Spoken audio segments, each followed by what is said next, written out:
It began with the forging of the Great Rings. 3 were given to the elves, immortal, wisest and fairest of all beings. 7 to the dwarf lords, great miners and craftsmen of the mountain halls. And 9 rings were gifted to the race of men who above all else desire power. For within these rings was bound the strength and will to govern each race. But they were all of them deceived, for another ring was made.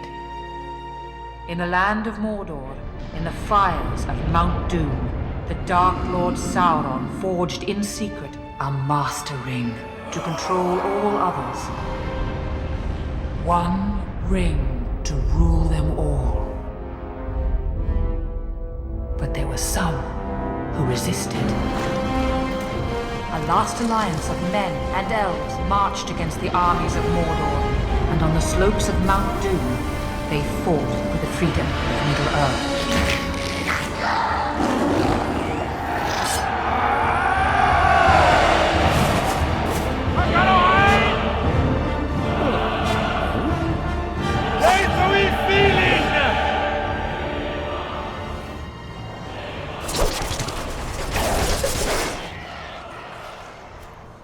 Hey, welcome to part 1 of our LEGO Lord of the Rings video walkthrough. And this is being played on the Windows version. And there have been a lot of LEGO games so far. All by Traveler's Tales, if I remember correctly. At least this one definitely is being developed by it, and I believe all of their games prior were too. Now, I was a really big fan of the first 2 LEGO video games, which were LEGO Star Wars. Well, in the series developed by Traveler's Tales, there are of course some games for the Nintendo 64 and the Windows PC, Windows 98, and so on. But those are my favorite. I played the hell out of them. I unlocked every single thing, so I'm curious to see how much has stayed the same throughout these years. I see they've kept studs as the currency, silver being the lowest and gold being the next highest up, then blue being the next highest up after that, and then purple being the absolute highest stud of currency. And being LEGO Lord of the Rings, we need a shovel to get to that one. Being LEGO Lord of the Rings and being a big fan of the Lord of the Rings movies, and of course the book series, it'll be interesting to see how close it follows. Of course, this is the opening scene of the Fellowship of the Ring. Right now, we've got to kill all 3 flag bearers, and 2 have been destroyed. Here's the last one.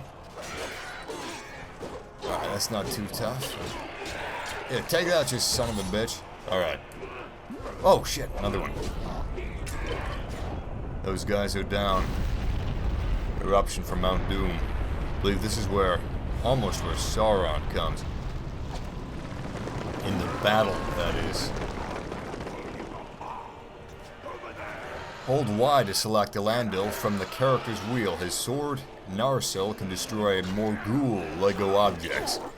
That's right, another big, one of the biggest features of the LEGO games are the ability to switch between characters, and hold Y, this is new to me, where you can select them from a wheel. I think that wasn't in the LEGO Star Wars games. It's been a few years. I played those on the GameCube, actually. And I unlocked everything, 100% completion. I believe that's the only game where I've done so, aside from Pokemon and Star Fox. Now, I don't really remember this character all that much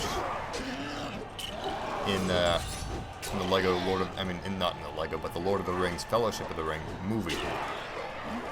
I believe he was one of the head honchos that was killed in the beginning, and then his sword was taken, or maybe his sword was broken and he's the one that cut Sauron's finger off, therefore alleviating him of the ring. Also, beware of spoilers. But with how old the movies are, I trust most of you have seen them anyway. But the power of the ring could not be undone. He's a fucking badass. By the way, for those of you that don't know Lego, he is actually made out of Lego knights and bionicle pieces. Sauron, that is. So he is in scale to minifigures. And with how big his Lego form would be in real life.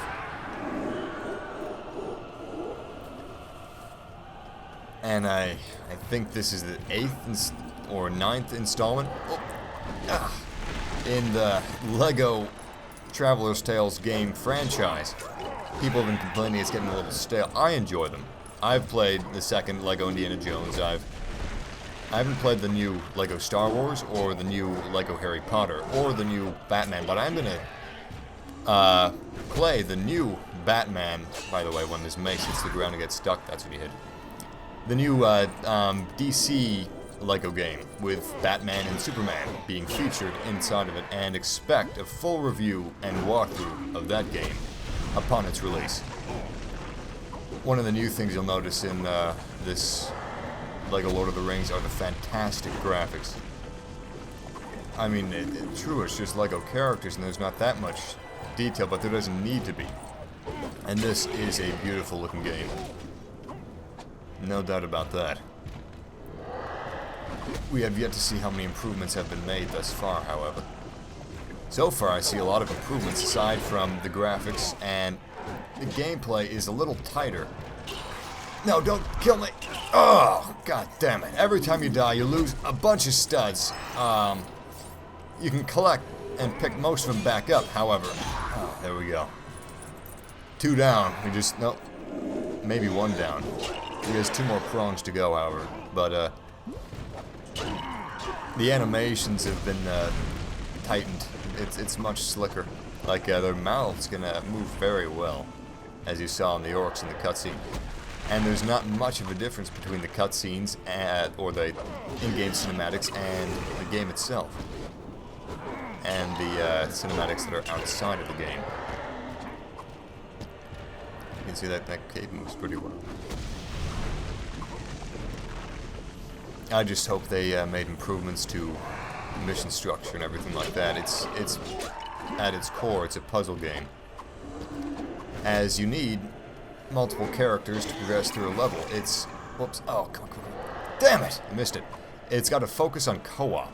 As you can see, you can have 2 players at any given time, and it has drop in, drop out, as there would be an option here if I had a second controller hooked up, where you can select co-op, and this is a great buddy game to play with your friends. Now, just because it's Lego, it doesn't mean that that's a kid's game. And I love Legos personally, the toy. I don't think they're for kids exclusively, and I think that holds true for the Lego games. It's great. It's fun. It's pretty damn cool too. Come on, you are not escaping me this time. Okay. Taken down. I want to see a Lego Darksiders game. THQ, make it happen. That would be really cool. The latest platformer action type of game that I have played recently has been Darksiders 2, which is a great game, by the way. Pick that one up. We'll do a walkthrough eventually. It's just too good not to. Oh, there it is. As you can see in the up right-hand corner, that would be the second player. It's always on display. Of course, you don't need a second player to play with you. It can be played by an NPC. And personally, the split screen gives me a headache. The dynamic split screen option. And even the fixed split screen kind of gives me a headache. We're going to give you guys some co-op videos demonstrating the split screen. And you guys can see how it kind of aggravates me. It's got 1 heart left. We've got this in the bag. You are ranked by how many studs you pick up, but also how many unlocks you achieve, and how many mini-kits you find. Being the prologue, there's not going to be much of that. These boulders, for instance, the silver boulders, we could destroy and demolish if we had an elf with us. I think that's what it needs, an elf to destroy it. And god damn it, that last prong is tough. However, I have played a few levels in advance, and I gotta say, I'm really enjoying myself so far. It brings back a lot of memories of when I would play the Lego Star Wars games on the GameCube, which was a simpler time. But it's not, my enjoyment on this game is not based on nostalgia alone. They've made improvements that are noticeable in just the first 2 missions, and I'm really enjoying it.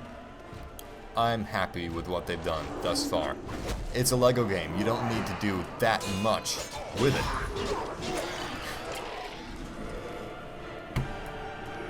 For it to be what it needs to be. It was in this moment that Isildur, son of the king, took up his father's sword. That's right, it's the son that takes up the sword.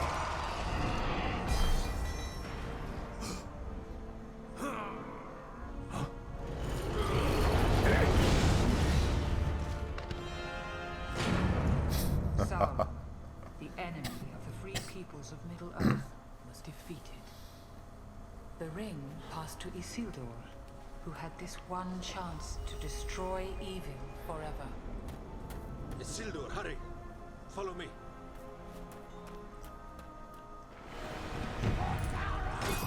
It's matched really nicely to the Lord of the Rings movies within this game. It's represented perfectly. Of course, it's short. The movie alone was 4 hours, so that would be a long time. Speaking of the game, here are the new saving system mechanics. You can walk up to these little statues and press B, and save and continue. That's how you save your checkpoints, partly. There's another unlock, you need a certain character for that. Lego volcano there, but...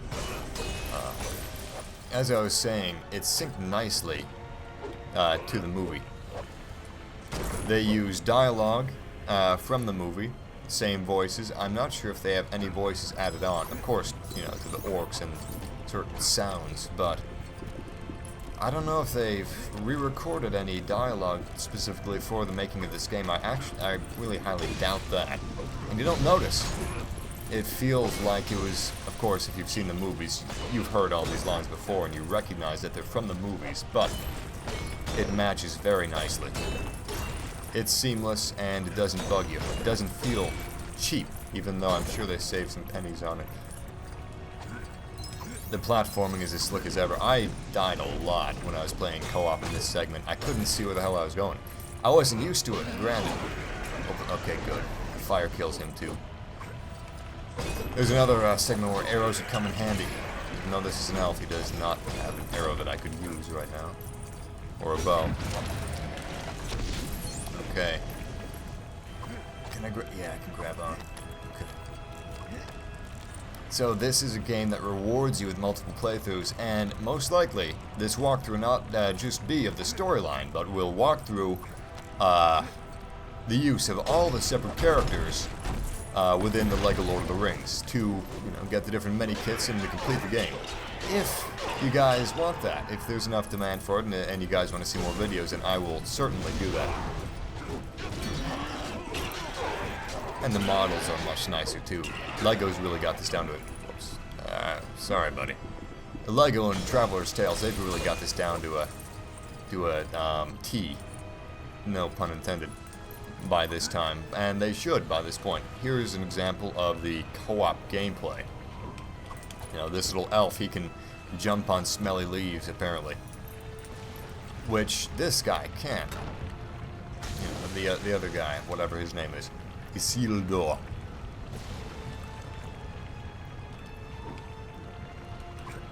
Oh no! Stuff!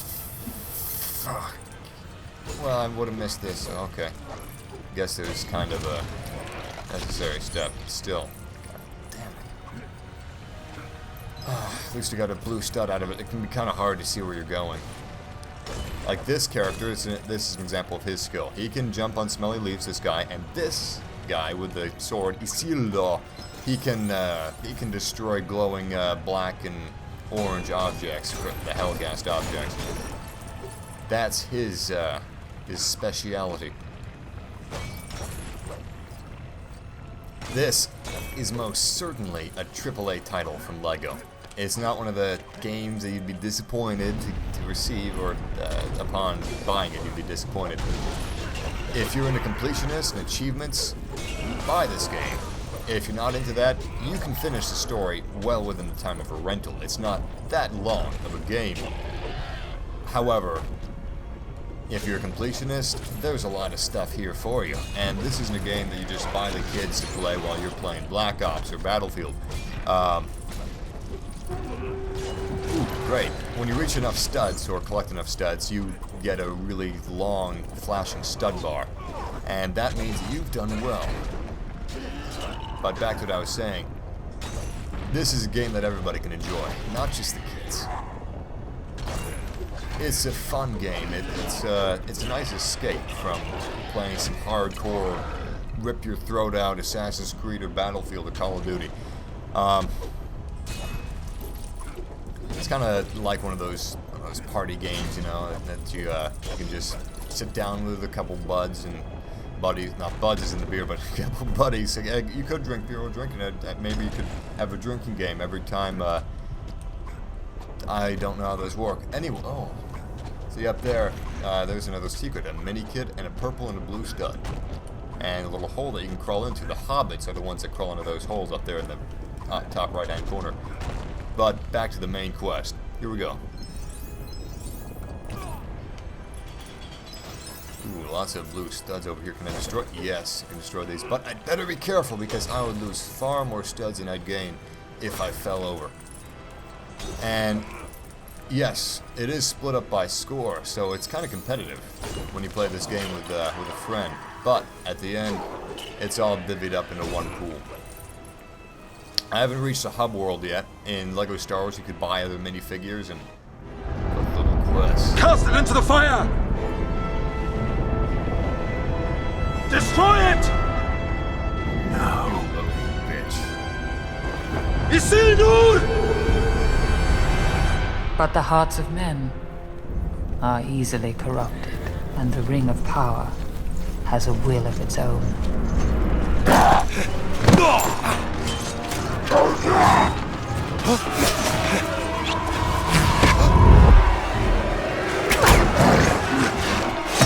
It betrayed Isildur to his death. And some things that should not have been forgotten were lost. For 2,500 years, the ring passed out of all knowledge. Until...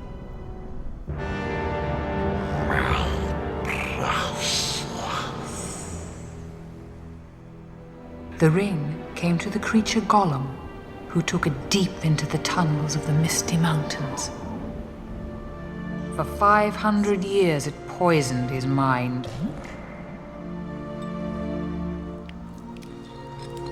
But something happened then the ring did not intend. It was picked up by the most unlikely creature imaginable. What's this? A hobbit. Bilbo Baggins of the Shire. A ring.